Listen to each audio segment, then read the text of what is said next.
Hai Bli Hadi, apa kabar? Halo Farah, apa kabar? Baik, Bli.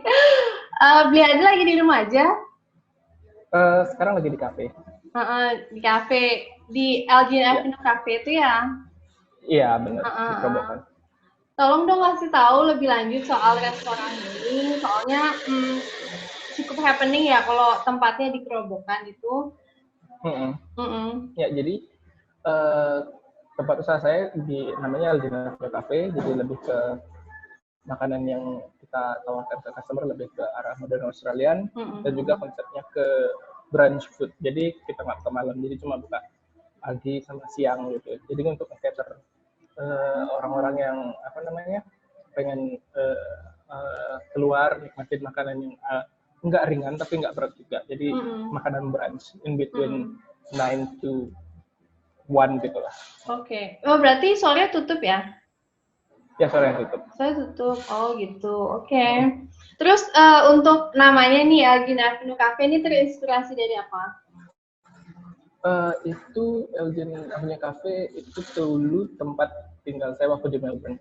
Jadi Hmm. kenapa saya ambil nama Elgin Avenue Cafe? Namanya Elgin Avenue soalnya menurut saya itu bukan karena pengen terlalu bule-bule banget namanya, enggak. Jadi lebih ke arah lebih memorable aja. Jadi untuk saya Hmm. soalnya waktu saya kuliah di sana kan uh, teman-teman nanya, kamu tinggal di mana? Di sini di Elgin Avenue gitu bilang. Hmm. Iya. Terus untuk studinya Bli Hadi, ini kan pertama Hmm? tuh ambil bisnis, S1 bisnis.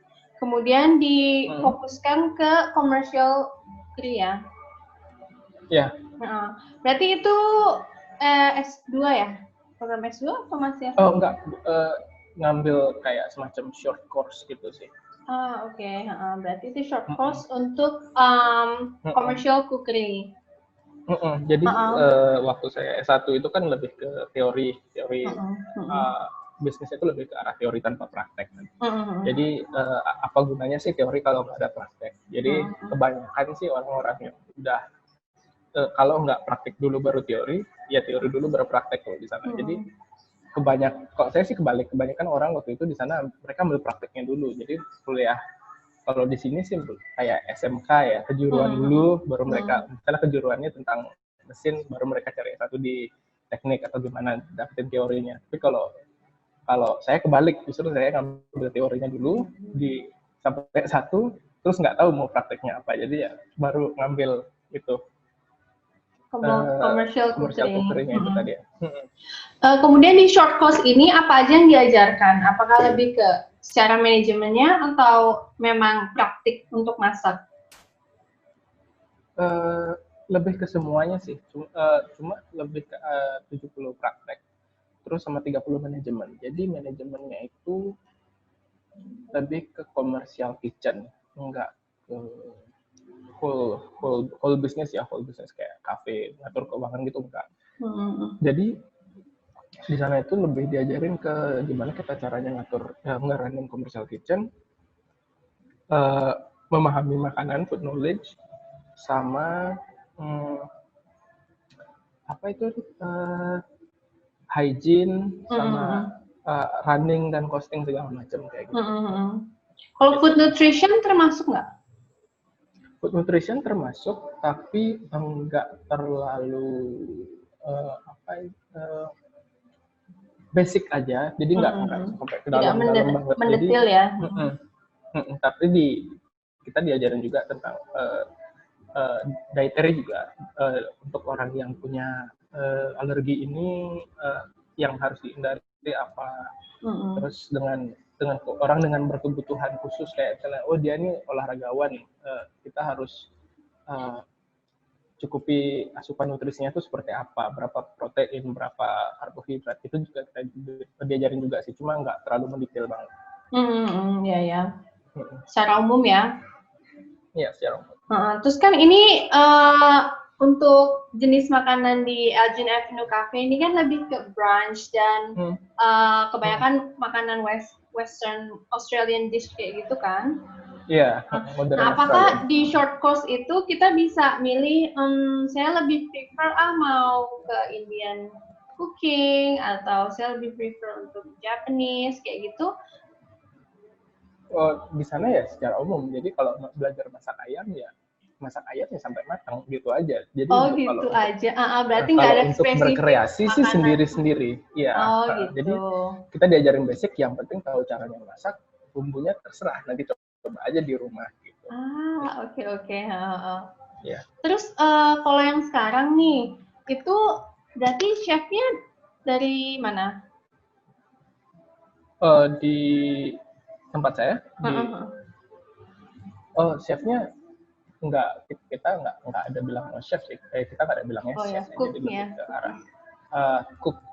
Ya, jadi yang masak juga kadang-kadang karena saya nggak mau kualitasnya itu ada naik turun gitu kan. Jadi dia sebisanya saya terjun setiap hari gitu untuk ngawasin kualitas makanan gitu. Di-train juga sebelumnya oleh Bli Hadi sendiri? Iya, saya sendiri. Berarti kan perlu soalnya kan saya kan maunya yang kayak bisnis model cara saya nge-running commercial kitchen tuh mungkin agak beda dengan yang lain. Kebanyakan di mana gitu. Jadi saya maunya biar mereka adjust ngikutin style saya. Berarti resepnya resep original ya dari Bli Hadi? Nggak original juga sih, lebih ke modified. Ya, kalau original terinspirasi dari mana gitu, terus diaplikasikan gitu. Iya. Saya mesti coba nih kapan-kapan. Iya, harus. Terus gimana sih kalau menurut Bli Hadi nih, kayak hal-hal apa aja sih yang perlu disiapkan, atau misalkan orang mau buka untuk usaha kuliner, itu apa saja hal-hal yang harus diperhatikan? Yang diperhatikan pertama itu lebih ke selain kalau uang itu kan udah pasti ya, tapi saya tidak sampaikan soal uang modal gitu kan. Lebih ke arah passion sih pertama, passion sama sabar gitu aja. Ya. Passion dan patient.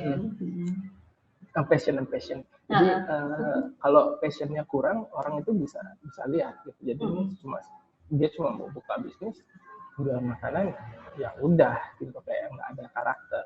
Terus sama passion juga, soalnya banyak sih orang, teman-teman relasi gitu juga yang punya usaha, memang bisnis itu nggak boleh yang overnight sukses gitu loh, memang nggak bisa seperti itu, jadi harus sabar gitu.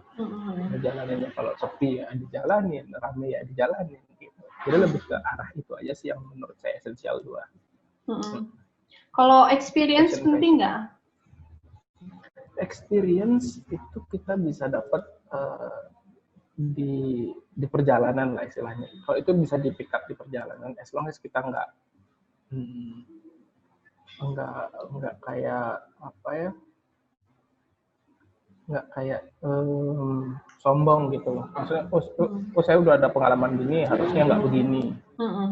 Saya udah ada pengalaman gini, harusnya nggak begini. Enggak. Jadi kita jadi kalau buka usaha itu, apapun usahanya tuh lebih ke harus beradaptasi gitu dengan situasi, lebih ke situ aja. Jadi kalau saya experience bukan faktor gini banget sih. Apa namanya? Jadi kalau untuk saya lebih ke passion itu. Ya. Terus kalau misalkan orang yang mereka nggak bisa masak gitu, dan mereka tidak tertarik untuk masak, cuman mereka suka makan, apakah kita bisa buka bisnis kuliner? Selama dia dikelilingi orang yang tepat gitu aja. Kalau misalnya dia tidak dikelilingi orang yang tepat, ya jadi sekarang dia taunya cuma makan gitu loh. Jadi dia nggak tahu proses masaknya mau gini, taunya protes aja tanpa memahami proses gitu. Jadi kalau menurut saya sih, orang yang suka makan bikin usaha tergantung jadi dikelilingi orang yang tepat atau enggak gitu aja. Dari cooknya, dari yang memanage bisnisnya, dari stock controlnya seperti apa, itu semua relatif banget. Ya. Terus Bri, kalau misalkan menurut Bri Hadi nih, apa sih yang menentukan sebuah bisnis kuliner itu akan sukses? Kalau zaman sekarang sih lebih ke masih tentang passion itu ya masih passion itu harus tetap dipertahankan. Terus sama marketing juga, marketing terus sama situasi keadaan di situasi bisnis aja gitu. Soalnya kayak gitu di Bali, soalnya kayak di Bali itu kan benar-benar nggak terprediksi kayak macam-macam gitu faktornya, apalagi pariwisata kan. Apa aja yang sedang terjadi gitu ngaruh ke kita gitu. Jadi kayak waktu kemarin apa namanya gunung meletus kita kena sepi lagi. Iya ya.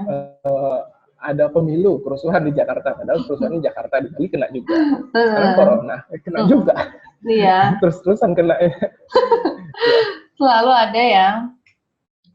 Selalu ada. Jadi memang. Kemampuan untuk adapt itu aja. Cuman kalau misalkan nih dari sisi restorannya sendiri, itu apa yang menurut Bli Hadi yang akan membuat pelanggan tuh kayak datang lagi? Apakah itu dari rasa makanan atau kayak dari pelayanannya gitu? Karena kalau saya pribadi ya sebagai tamu gitu, walaupun misalkan masakannya average gitu, cuman waktu saya datang ke sana pelayanannya baik, kemudian ambience-nya juga enak, saya akan consider untuk datang lagi gitu. Kalau dari sisi owner gimana? Kalau dari saya sih konsistensi ya. Kalau misalnya sekalinya enak harus enak terus. Terus sama ya hospitality-nya juga harus diperhatiin. Apalagi kalau kayak di tempat saya gini kan itu kita antara waiter sama loyal customer kita itu tuh nggak kayak terlalu halo mister, thank you, bla bla bla gitu, nggak terlalu kayak itu. Jadi lebih kayak diakrabin aja, kayak kita seolah-olah udah kenal gitu aja. Tawarin datang sekedar hi how are you, terus apa namanya samperin, nanya-nanya basa-basi gitu kan. Jadi lebih ke arah ke sana sih. Jadi tamu kesini itu, apalagi saya sendiri sama waktu istri juga, waktu masih istri saya kan sekarang lagi hamil, jadi nggak jarang ada di kafe kan. Jadi apalagi waktu istri saya juga masih sering di sini, istri saya tuh kayak ngebangun kayak relationship ke customer itu kayak mencoba untuk menggali sedikit dari customer itu, dia ini siapa. Jadi sekalinya dia kesini ya kita ngobrolnya itu bukan kayak antara pemilik bisnis sama customer, jadi kayak yang datang itu kayak rasanya itu kayak temen gitu. Jadi datang ngobrol gitu, jadi nggak ada kayak gapnya antara customer sama pemilik bisnis itu kayak nggak terlalu lah gitu. Itu sih yang bikin loyal customer saya tetap balik ke sini. Jadi karena dia nggak terlalu ngerasa asing gitu, kayak masuk ke kafenya itu kayak aku udah kenal si ini gitu. Jadi mereka datang aja kadang-kadang tanpa kita tahu. Soalnya kadang-kadang kita lagi sibuk gitu kan, lain tamu-tamu yang lain, dia datang duduk aja gitu tanpa dia nyamperin kita, atau karena kita juga lagi hektik, karena nggak tahu ya dia duduk aja. Loh, kamu udah ada di sini? Oh ya, aku udah di sini. Sorry yang nggak nggak apa-apa, santai aja gitu. Jadi lebih kayak gitu aja jadinya. Ya, berarti membuat tamu merasa feel welcome ya kalau seperti itu. Iya, jadi nggak ngerasa asing gitu aja. Iya, betul, itu penting sih sebenarnya. Ya. Kalau dari segi customer-nya kebanyakan yang datang lokal apa turis luar? Mostly kalau dibilang turis, kita sih baginya jadi 3 segmen ya. Turis yang memang 4 segmen. Turis yang memang kesini yang karena iseng aja, maksudnya ke Bali. Terus sama satu turis yang memang kesini dia bukan ekspat tapi kayak reguler ke Bali, rajin ke Bali, tapi nggak menetap gitu loh, kayak setiap berapa bulan sekali gitu. Ya. Sama satu lagi ekspat yang memang udah tinggal di sini, sama satu lagi lokal. Jadi mostly hampir 70% semuanya itu expat loh. Expat, turis yang reguler ke Bali sama turis yang memang reguler turis, bukan yang terlalu bolak-balik ke Bali, ya, dan sisanya baru lokal. Apa dari awal emang ditargetkannya ke bule-bule atau gimana? Karena kan lidah lokal tuh agak beda ya sama lidah orang luar gitu. Targetnya sih memang lebih ke bule sih, karena apa namanya, saya sendiri walaupun orang Bali lokal nggak terlalu pintar masak makanan Indonesia, jadi ya jadi ya makanannya cari yang aman aja. Saya ngerasa juga loh kayaknya masakan Nusantara ini kayak lebih ribet, kayak lebih lama juga untuk persiapan bumbu-bumbunya segala macam. Kadang masakan luar itu lebih simple nih. Saya sih ngerasa kayak gitu. Kalau saya sih ngerasa karena nggak ada standarisasi aja gitu. Kayak saya nanya ke orang tua saya mau masak ayam betutu gitu kan. Bu, bumbu ayam betutu apa? Bumbu, kalau orang Bali kan istilahnya bumbu genep gitu kan. Bumbu genep. Udah jawabnya gitu aja. Bumbu genep itu apa? Ya orang Bali kan bilang megenep itu kan artinya semuanya gitu.